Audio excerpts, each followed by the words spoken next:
Hi, I'm Kathleen Washington, and welcome to We Are Creative Minds. What you believe is what you see. Turn the page. Welcome, everyone, and thank you for joining us for another episode of the We Are Creative Minds podcast. At We Are Creative Minds, we believe that our voice has the power to educate, encourage, and empower. Today's guest is someone who has spent more than 2 decades helping others discover and strengthen that power within themselves. She is known for saying, "What gets scheduled gets done." Write down your goals and set an appointment to reach them.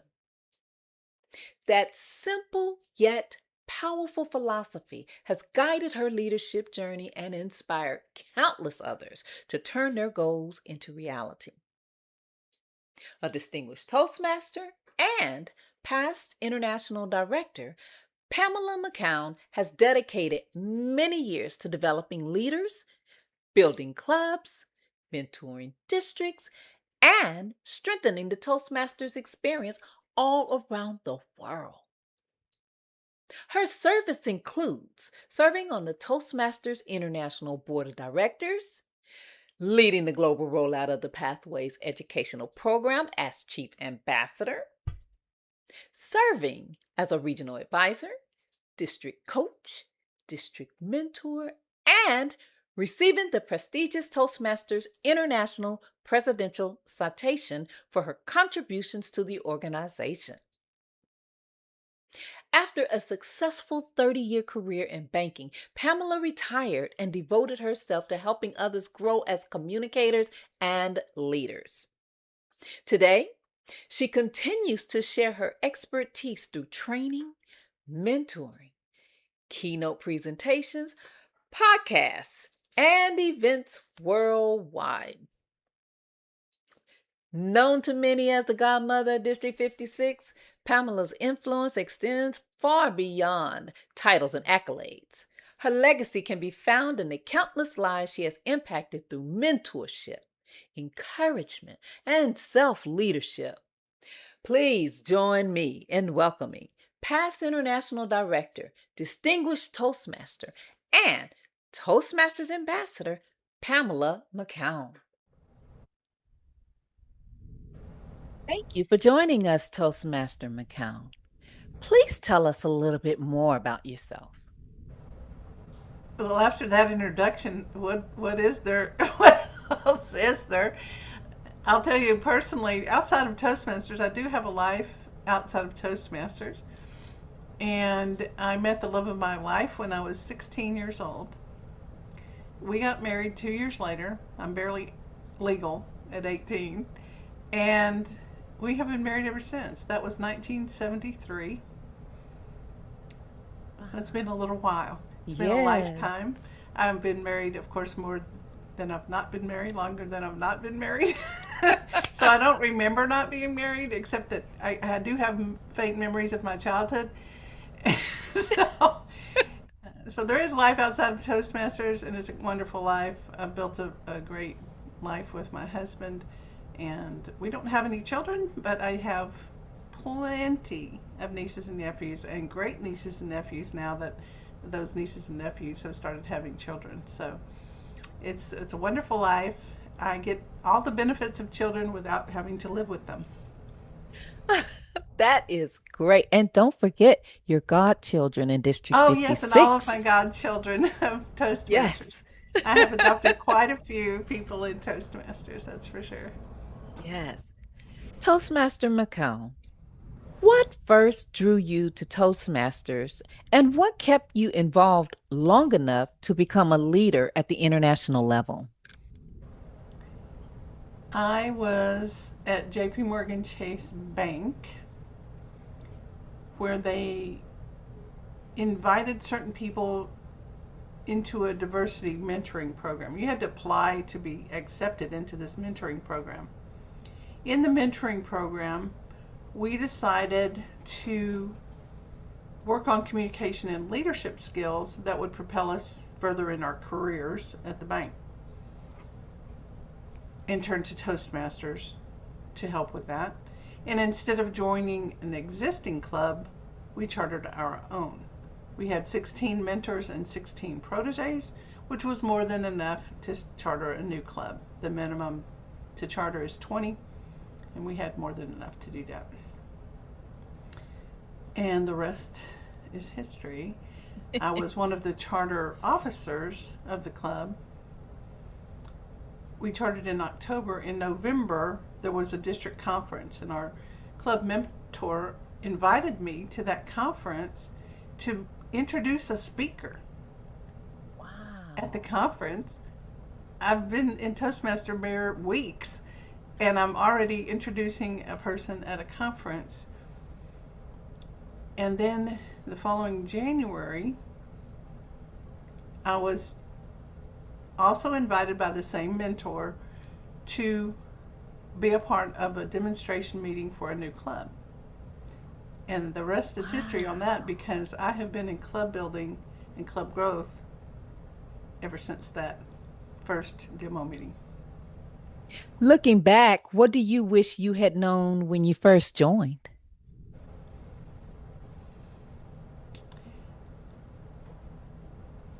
I can't really think of anything I wished I had known, because it just seems like everything happened the way it was supposed to happen. Click, click, click, it all fell into place. I found my tribe. I found a purpose. And as a matter of fact, I found my life purpose. I quit that day job at the bank and That's became a amazing. full-time ambassador for Toastmasters, because I really believed that this is a life-changing organization, and I wanted to be a part of the leadership of that organization. Wow. Wow. Thank you. Toastmaster McCown, throughout your Toastmasters journey, what lessons have had the greatest impact on your personal and professional life? Learning how to listen attentively instead of formulating the response or the answer or whatever comes next, instead of fully sitting in the moment and listening to the other person. Wow. That has taken more time and more effort than any other thing. Standing up in front of 1,000 people, not a problem. Speaking to audiences of all kinds, all ages, not a problem. Listening, not so easy. Not so easy. And my husband will confirm this, that I am not the listener in the family. As a matter of fact, at Toastmasters events, Carrie comes home telling me things about people I've known for 15, 20 years that I never knew. Because Wow. they'll corner him. He doesn't say a word.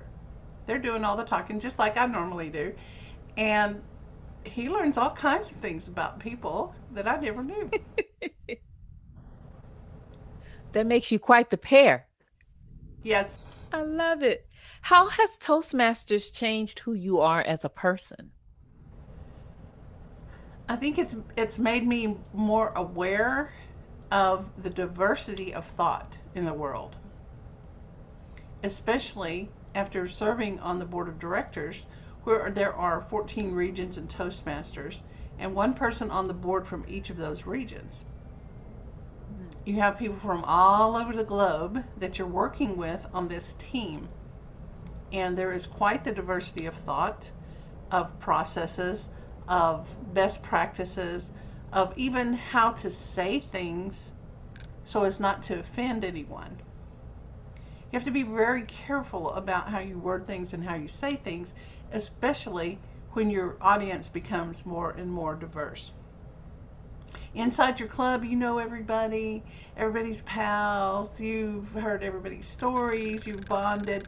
But when you start advancing into leadership and to crowds of people that you have never met, you have to become a little bit more aware of the diversity of your audience and know how to reach that audience and make an impact with your words and still maintain your authenticity.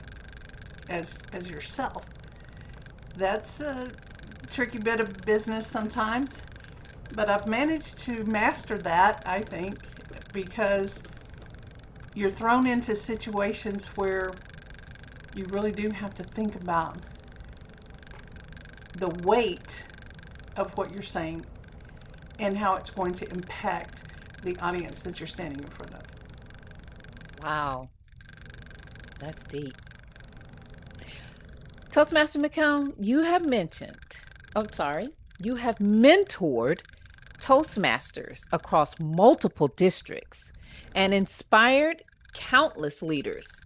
What qualities do you see in people who grow into exceptional leaders? People that have a sense of discovery, curiosity, wanting to know the why, and diving into really getting to the bottom of what are we supposed to do? What is the purpose? Who are the people that we need on this team? And how do we get it done in the time frame we've been given? So all of those thought processes, and the person who has the curiosity to know more, to discover more, to take on things that are not comfortable. Becoming comfortable being uncomfortable is what it takes to advance and to have a greater impact. Even if you don't have the title, you can have a greater impact if you pay attention, if you have some curiosity about what's next and the why we're doing it, and can help other people understand the process and the why we do it. I like that analogy that you use, getting comfortable being uncomfortable. That's a really good analogy. Thank you for sharing. What common mistakes, in your opinion, prevent people from reaching their full potential? Wanting to hold on to everything and not be collaborative.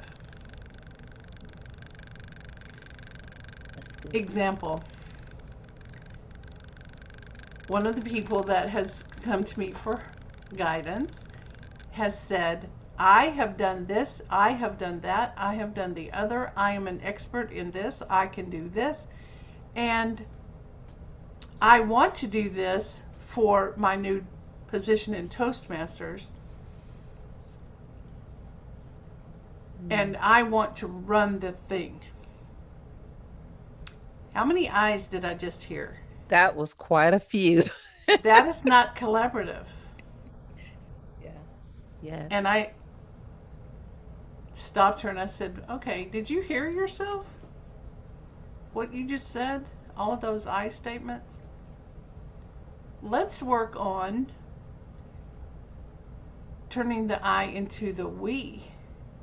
Yes. You are a leader of a team now, and it is the team that you have to work through, and it becomes we.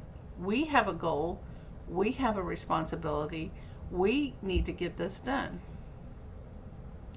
All of this wonderful expertise you have is great, and passing on that knowledge and passing on that the different tasks within the project will get things done more smoothly, and at the end of the day the team will say we did it. Wow. They will come on board with you to help you get it done if you share the initial idea and let them come to where you already are. Instead of saying, we're already here, go do this. Let them come to you where you are, and then they'll be more collaborative. They'll be more willing to share their ideas that will expand that idea exponentially. Watch your ideas grow by letting them catch up to where you are. Wow. You already know what you want at the end. You have to paint the picture for them and help them walk that path to get to where you are and to fully embrace the vision. You have to become a visionary that can explain the vision and get them on board with the vision so that at the end we can say, we did it. Wow. So that's sort of like come back and walk with your team instead of leading and not looking back to see where your team is. You might That's look back and you're by yourself. deep. Or they're way behind in the back. Right. You Oh, can't see that's them anymore. good. They're way back there. Can't Yeah. see them. Toastmaster McCown, many people struggle with confidence and self doubt. What advice would you give someone who has something important to say but is afraid to speak up? Mm. I've had these conversations with people who, for some reason, something's happened in their life and they feel less than. They don't feel good enough. Yeah. To them, I say, you have what it takes to be you, wherever you are. And whatever that is, you're taking it with you everywhere you go. Wouldn't it be great to imagine you being you and being the subject matter expert in the room on you Mm. and what you know and what you bring? Because nobody else has what you have. Nobody else on the planet. If you don't come and bring yourself and bring your expertise and your knowledge to the table, we miss out. Do not be afraid to enter the room fully present. Speak your mind I love so that. that it benefits everyone in the room. Your holding back does not serve you, it does not serve the people in the room. Oh, I You were love put that. in this place at this time for a purpose. And to realize that, you need to show up and participate. Yes. And for that person who joined Toastmasters, this beautiful family, it's an organization, it's also a family. That person who joined the family to learn to speak in every meeting mentions, I'm not a speaker. What would you say to that person who joined Toastmasters, attends every meeting, has not given a speech, and responds, I'm not a speaker? Stop it. As long as you talk to yourself that way and put that out for other people to hear, Mhm. nothing will change. Wake up in the morning and say to yourself, I am a speaker. I Yes. am someone with a message. My message will have an impact on someone today. As Yes. long as you're listening to other people and reacting, thinking about what it is they're saying, what are their needs, then you will have some input and some impact, and you can speak and contribute to whatever situation you're in. Life is speech material. Toastmasters, we didn't come to Toastmasters to be a better Toastmaster. We came to Toastmasters to gain the confidence to articulate our particular message. I think we're all sent here with a message. Yes. And you're robbing the world of that when you say you can't speak. Because you have a message. You have something within you to share with the people in your circle of influence. Again, you're not serving yourself or the people around you by saying, I am not a speaker. Everyone has a voice. Everyone has a voice. And learning how to get that message across, that's what Toastmasters is for, is to practice that in a supportive learning environment where you cannot fail. You cannot fail. You Yes, cannot such fail. success. That's another message you have to tell yourself. I cannot fail in Toastmasters. I can go hone my message and then be the beautiful, wonderful, productive person I'm supposed to be in the rest of my life. This is life changing concepts in the Toastmasters program. You have opportunities to serve others. You have opportunities to evaluate others. You have opportunities to be evaluated. You have opportunities to speak in several different areas, not just a prepared speech. Get used to the sound of your own voice and fall in love with it. And fall in love with all the other voices that you're going to hear, not just in Toastmasters, but in your daily life. It's music. It's all music. And your voice is part of the symphony of your life. Play your part. Put your sound in the mix. Make it more beautiful because of you. That's beautiful. Toastmaster McCown, in your experience, have you seen introverts join Toastmasters and become excellent speakers? Yes. Yes. I cannot identify as an introvert. I'm surprised.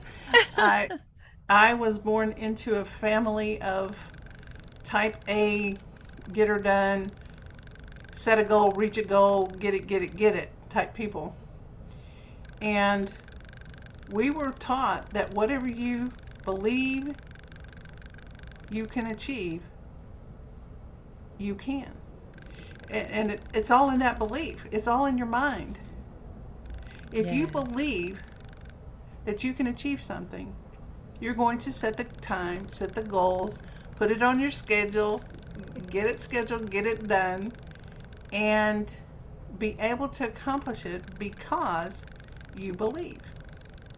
Your mind doesn't know the difference. If you can visualize it and tell your mind it's already happened or it's happening, then your mind's going to accept that as true. So whatever you're telling yourself will probably come true, whether it's I can't be a speaker or I'm going to be the best speaker and win that Yes. ribbon next time. The ribbon, right? I love it. Uh, but getting your message out is the main thing. To me, that is the most important thing that happens in Toastmasters is that people, even introverts, find their voice and are able to communicate their message because of the confidence they build in that weekly meeting in Toastmasters and taking Yes. on leadership roles and taking on projects and presenting team building efforts so that they can see how they fit into a team, how they can lead a team, how they can be a part of a team, how they can be an individual. Yes. We don't downplay individuality in Toastmasters. We teach you how to be a better version of yourself so that then you can help others and serve others. It's kind of like when you're on an airplane. They say, if the oxygen mask falls, please take yours first so Yes. that you'll be fit to serve the person who can't serve themselves. Toastmasters, we come because we want something for ourselves. It's not selfish. We stay because we want to share with others. Now we're fit to serve others Yes. in this environment.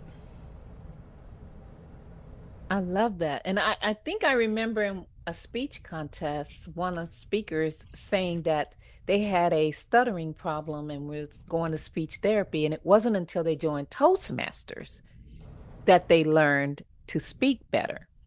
Toastmasters has a lot to offer all members.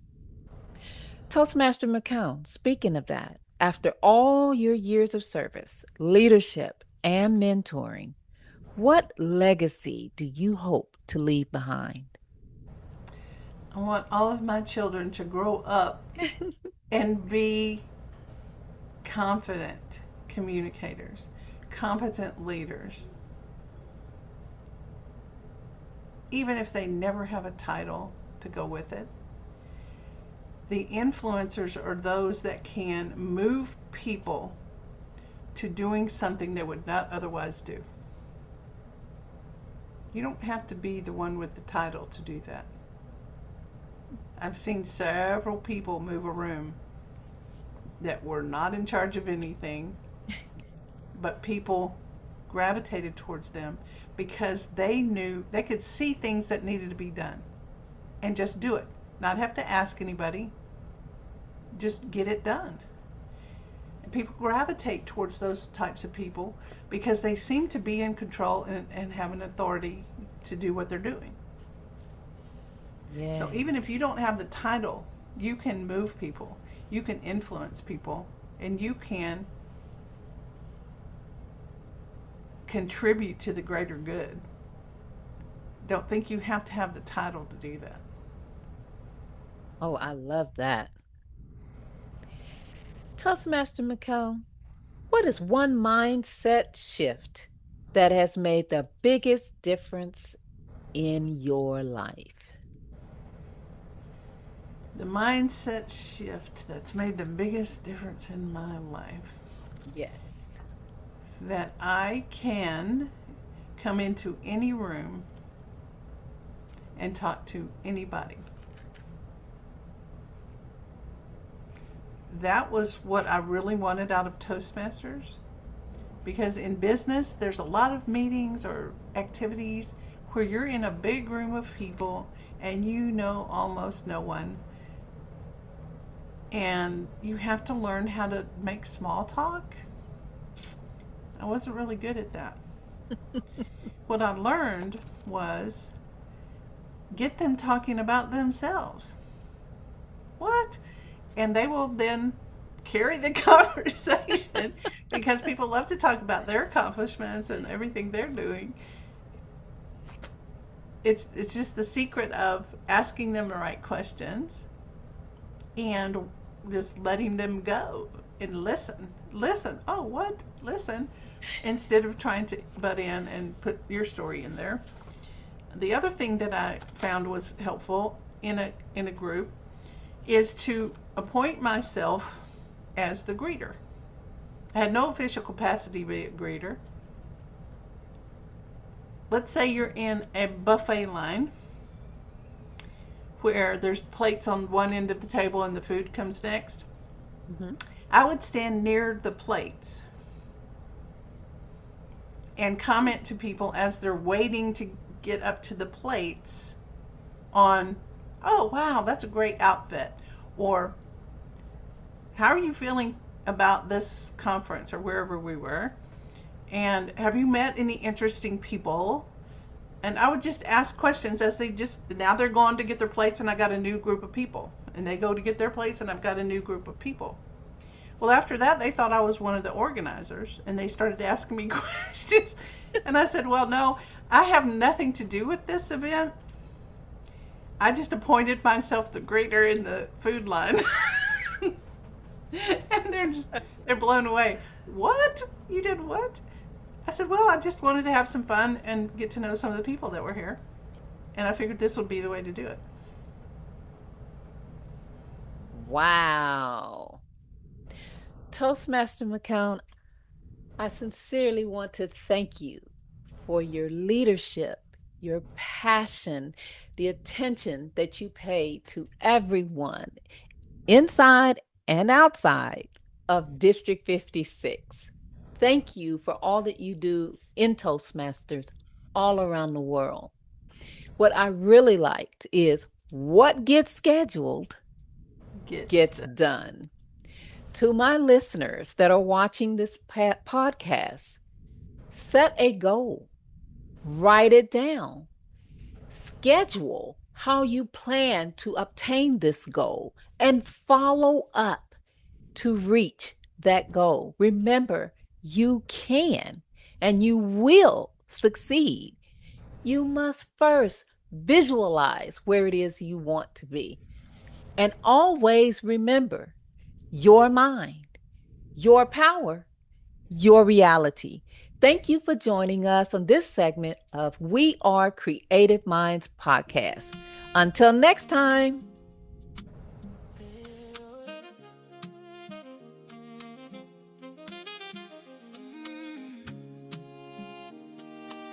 Welcome feel the vibe.